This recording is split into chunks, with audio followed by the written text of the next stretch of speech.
Hi, welcome back to our Spanish adventures. Today I'm back in the man cave with the Peugeot xp400 GT. This video is about the problem I had with this bike with reference to the Variator, and it's also about covering the 10,000 kilometre service. Now if you're up to date with my videos, you'll have already watched the first and second service videos. So today the bike is already at the stage where I stripped it down in the second service. So let's crack on and I'll show you where we're at with it so far. So in the second service video, I got to this stage.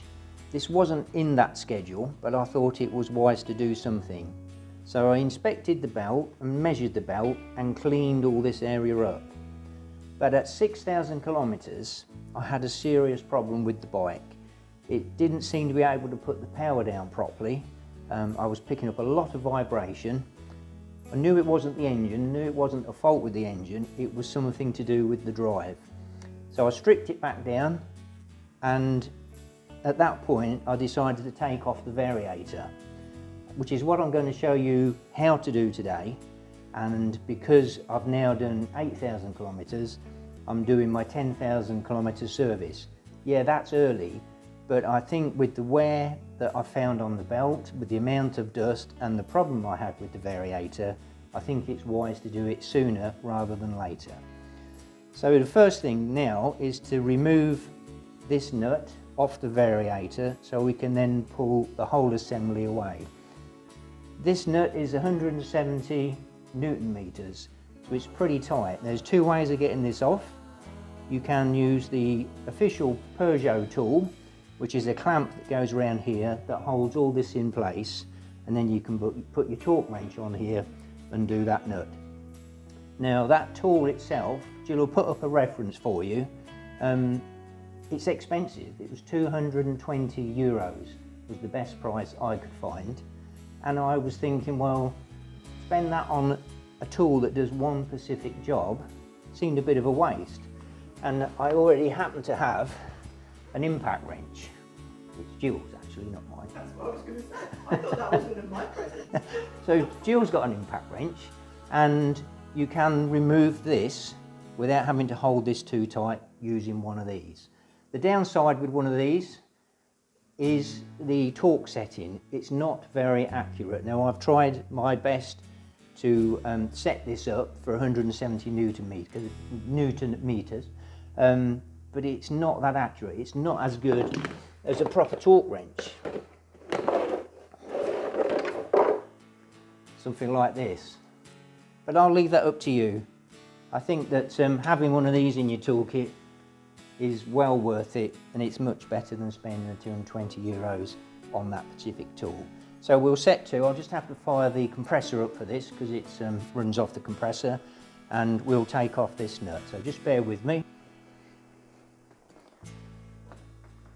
I have to put my glasses on so I can see what I'm doing properly. So this is 27mm, this nut. And I will put a glove on just so I can hold this because it does try to spin it a little bit. Now, the other thing is, a little tip, if you're not sure about your torque settings, you can see already this has got the green marker on there from when it was new. But a little tip is if you just mark the shaft and the nut like that with a marker, when you come to put that back on, and you'll see how important it is to make sure this seats back down properly. If they're lined up, you're going to know that you're pretty much where you need to be with your torque setting. So let's set to and just pull that off.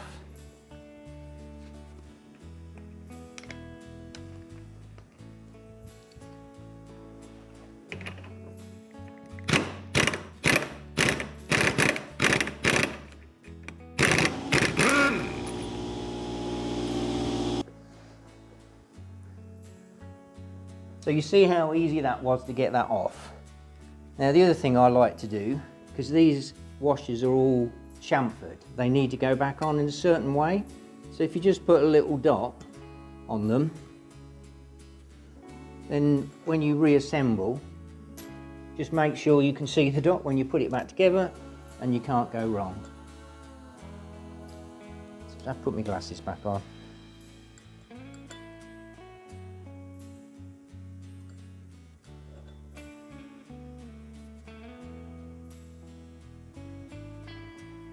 I don't know if you can see that on the video. That's rust. There shouldn't be rust in there. Why that would be rusty, I do not know.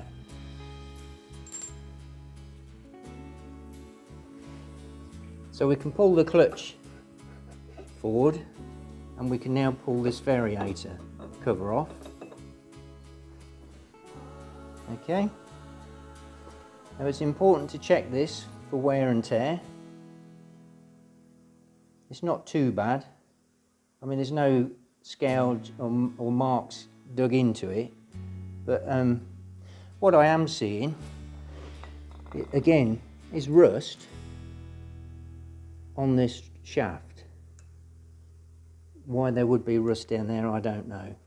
So again, take that washer off, and I'll just put a dot on there. And I'll lay them down in order so I'll get the correct order when they go back on.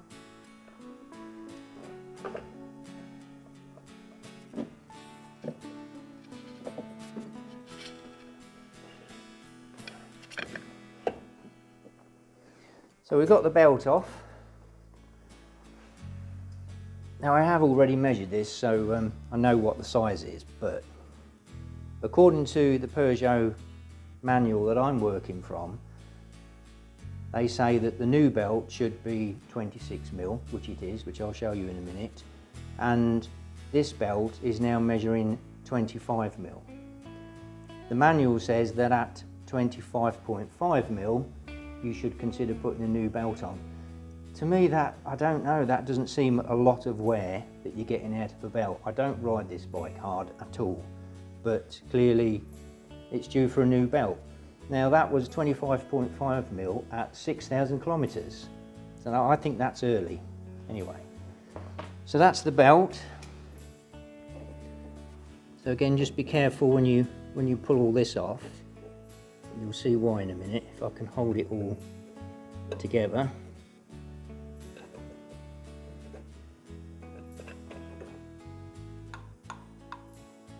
So I want to keep all of that in one piece. So now I'm going to show you what the problem was with the power not getting down to the back wheel properly. That's a little concerning. You can see the rust on that. So I shall clean that up and put a little bit of grease back on there. Why on earth that's rusty, I don't know. So this variator,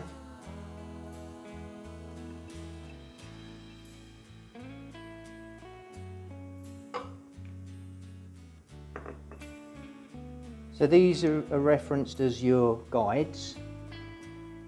Now they don't look worn, but in the 10,000 kilometre service these are suggested that they're replaced. There's quite a lot of dust, as you can see on there. But this is the important part. You can see the rollers in here. Now when I stripped it all down at 6,000 kilometres, some of these, not all of these, but some of these were compacted literally with dust. Obviously most of the dust coming from the belt, some of it from all the metal casings and things because it was new. But I believe what was happening was that these rollers, when this spins, these rollers move out, and because it was compacted in here with dust build-up, some of the rollers couldn't move out. So it was putting the whole thing out of balance, and I believe that was what the problem was. So I cleaned it all up, I cleaned each roller, looked for a flat spot or anything on these. There wasn't, so it was just a build-up of dust in there. Cleaned it all, put it all back together, and it was like riding a different bike. The power was back as it should be. In fact, I jumped on Jill's bike, and Jill's bike was just a totally different bike altogether. Once I'd done this and fixed this, mine was back to as being a new bike once again. So in the 10,000 kilometre service, these are changed. So we're going to put some new rollers in, we're going to put some new guides in, and a new belt. And also what we'll do is on this clutch, on these clutch shoes, you can see now they're getting quite shiny. So what I shall do is just get a bit of emery paper and just clean these up just take that shininess off. There's one here that I prepared earlier, just so the shininess is gone, and that will give you the bite again once we reassemble it. The other thing, some guys from Turkey reported to me that the relay box, this is referred to as the relay box, has oil in, and they said that they discovered that their relay box had no oil in at all. I've checked mine, and you check it by this little nut here, and if you undo that and the oil just starts to drip out, you know you're fine. According to the manual, that oil in there is lifetime. Jill will put up a little clip of the shot that we took from the manual that explains that, but it says that it's not like a service part once it's filled from new. Obviously, if you have to put a new bearing in the relay box or a new shaft in there at some point, you will lose all that oil anyway. So that's that. So mine's checked and that's all good. So I'm going to clean this up next. Oh, and the other thing that I should do is just check this plate, and if you put a steel rule across here, and if there's a dip and you can see daylight, then these should be replaced as well. Looks pretty good, but I'll get my steel rule out in a minute and just check that. So I'm just using a bit of fine wire wool to clean off this rust. Obviously I don't want to take the edge off these teeth.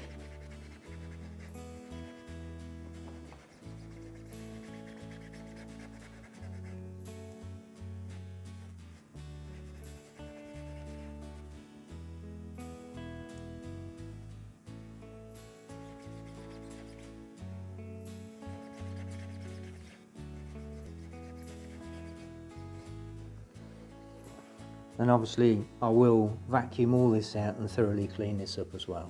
So that's cleaned that up. I will put just a light coating of grease on this as well when I reassemble it. So clean the shoes up. I just got this bit of emery cloth, and it's a bit tedious.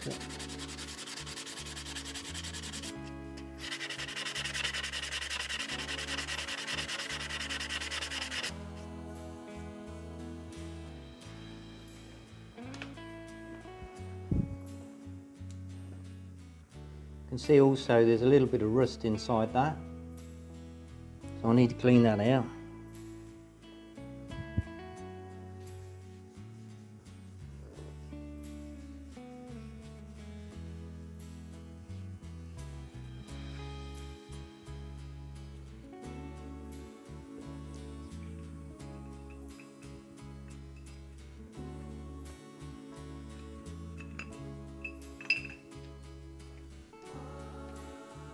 So I don't know if you can see the dust that's just fallen out of this. So that's at 6,000 kilometres, this was all cleaned. That's 2,000 kilometres later, and there's quite a lot of build-up in there again. So I'm going to clean all this out, put some new rollers in. Need to check this in here, make sure this is all clear.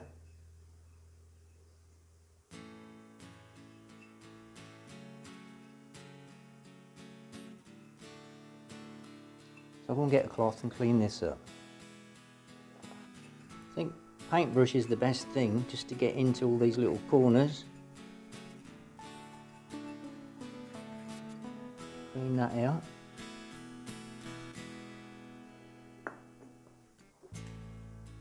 So I also thought it was worth measuring the rollers.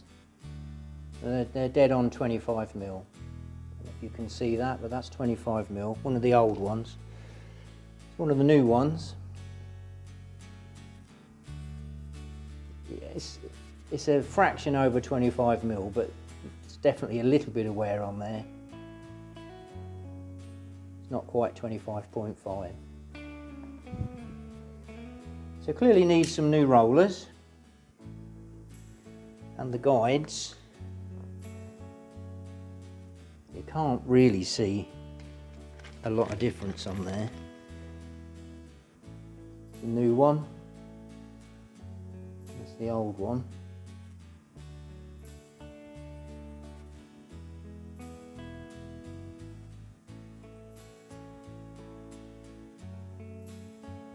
Looks the same to me. I've could easily get them muddled up and put the old ones back in. So I'll try not to do that. Let's keep things separate, and that helps. So I need to clean this washer off, get the rust off there. Mark that up with a little dot, but it's not got a chamfer on, so this one can go in any direction.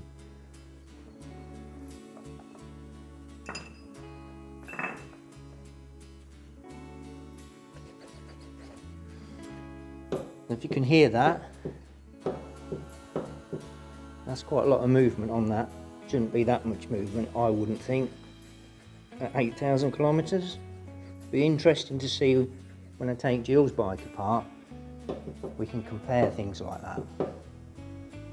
So I'm now working on Jill's bike. She's covered 6,000 kilometres, so I thought it was important to have a look to see how bad things were in here. Now, if you remember on mine, there was a lot of play on this shaft. There's none, absolutely none. Then there's no rust on here at all, even behind here, no rust. And this washer on mine was completely rusty, nothing there.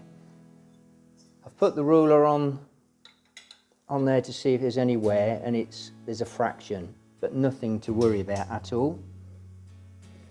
As you can see in here, quite a lot of dust, but nowhere near as much as there was on mine. I can't tip this up too much. Maybe I'll take a photo and show you. So there's some dust in here, but I think mine was 4 or 5 times worse than that. But what is visible immediately, I can just pull one of these rollers out. For some reason, they've got flat spots on. So that's wear. Now, according to the Peugeot manual, that should be changed if it's got a flat spot on it. Mine didn't have flat spots. I haven't got any replacement for this one, but I'm going to put some of mine in. I'll pick out the ones that are badly worn and swap them with the old ones that have come out of my bike for now, and I'll order a new set. So the other thing was, on mine, this didn't move at all. Whoops, that moves a lot. I don't understand that, why that should be moving backwards and forwards like that.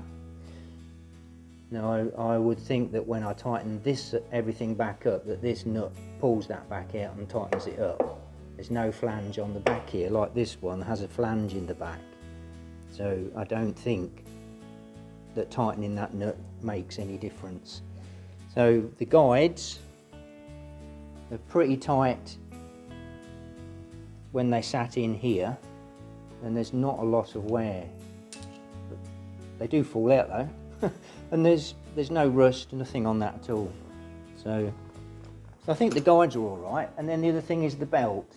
So I've just measured this belt, and the belt measures 25.5 millimeters, and the new belt is 26 mil. So according to the manual, once again, this belt should be replaced. If you remember, mine was down to 25 mil. And I've replaced it. That's not a lot of wear, I don't believe, on a belt like that. But again, at 6,000 kilometres, it looks like we should be changing the belt as well. So I'll just clean this all up, swap some of them rollers over, put it back together, and then we'll get back on my bike and finish that off. You can probably hear the tractor in the background. That's because they're harvesting the oranges. First ones for this season. Not complaining because I like the oranges. Okay. There's no direction with the rollers, so you just pop your new rollers back in.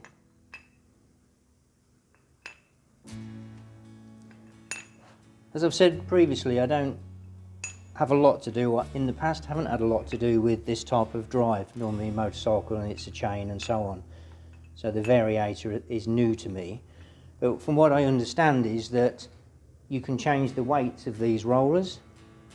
Now these are standard weights, exactly the same as what I've taken out, but if you change the weights, either increase or decrease, you can alter how this spins, how quickly it moves, how quickly it accelerates. I don't want to play around with anything like that. So that's the new rollers back in. Now I'm just going to clean this up. Got to remember which way around they come off as well. Just put them down like that, it's top side.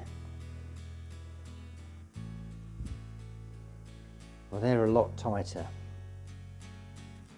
I was beginning to think that they weren't going to fit. I don't know if you can see, it just falls in and out of there, but these new ones are really tight. What I also understand from stuff I've read on the internet is when you hear that clicking sound, it's these things that make that clicking noise when they start to be a bit loose in there. Okay, so that's the new guides. I think it's pretty primitive, to be honest.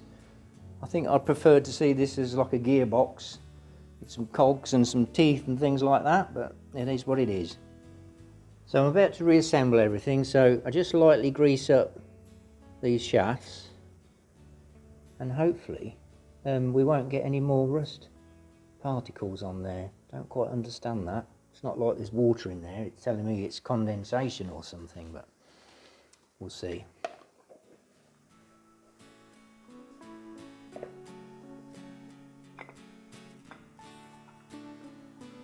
So I've put the spacer back in. As you can see, I've put a little bit of grease on there. It's very important, don't get any grease on this because you will have problems. So everything's reassembled. So the first washer's on there. So we'll load that back onto the spindle.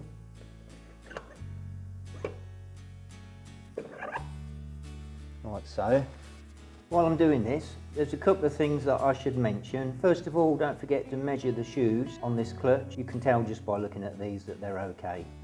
One of the other things is rust on bolt, and particularly on the air filter cover. Jill will put a photo up so you can see. I've now changed all 10 bolts to stainless steel. Also rust on the crash bars, that's inside the crash bars, and also on the fixing bolts. Okay. So we'll put the clutch assembly back on.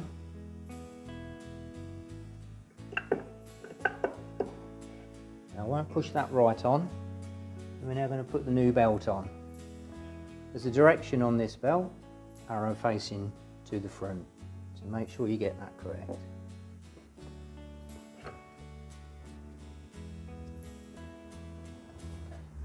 So we'll drop the belt in there. Okay, so what I've had to do, just move your hand a second, Jill, is spring this open a little bit, which was really difficult because that's a very strong spring on this clutch, just to get the belt to drop down there a little bit. So I had to get Jill to help me. So I just put this strap round here, just for a few seconds to give us both a breather, and Jill's going to try to just hold that, stop that from springing back together, and then I can just pull the belt round here a little bit and get the second part of the Variator on. So when you're ready, Jill, if you hold those two parts.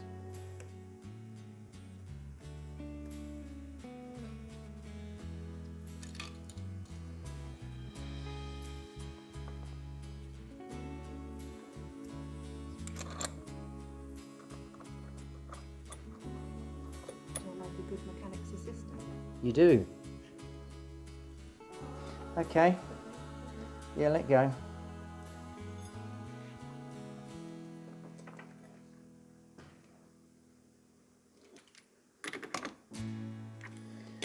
So as you can see, the belt is still down there, and what I've got to do now is just to keep spinning this. It's a bit tight obviously because you're on compression, and do this nut up a little bit at a time. What we're trying to do is just to get the cones back together without trapping the belt in the bottom of the cone. It needs to be sat at the top freely.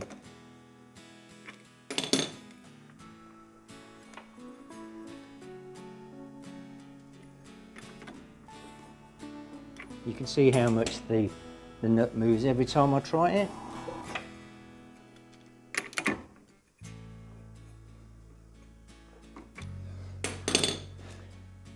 Okay, so I think I'm somewhere near. So what I'll do now is fire the compressor back up and get this back up to torque setting of 170 Newton meters. Need to just watch this because this clutch assembly wants to come forward and slide off. So keep your eye on that. So I'll torque that back up and put the covers back on and reassemble everything. I won't video that because you've already seen that in the previous video. You've probably noticed that I've put a new filter on, a new air filter at 10,000 kilometers. That's part of this service. Jill will put a photo up of the new one compared to the old one, and again I think that you could bring the air filter change forward by at least 2,000 kilometers, if not 3,000 kilometers. That's just my personal view on that. Remember, at 10,000 kilometer service, to do everything that I did in the first video and the second video, and remember to go around, check all your nuts and bolts, bits and pieces, your fluids, check your brake pads and all the normal stuff you would do in a service. I think that's pretty much it for now. I'll put it back together and I'll take it for a run to see how it goes, to make sure everything is good. So that's it for now. I hope the video has been useful, and thank you for watching our Spanish adventures.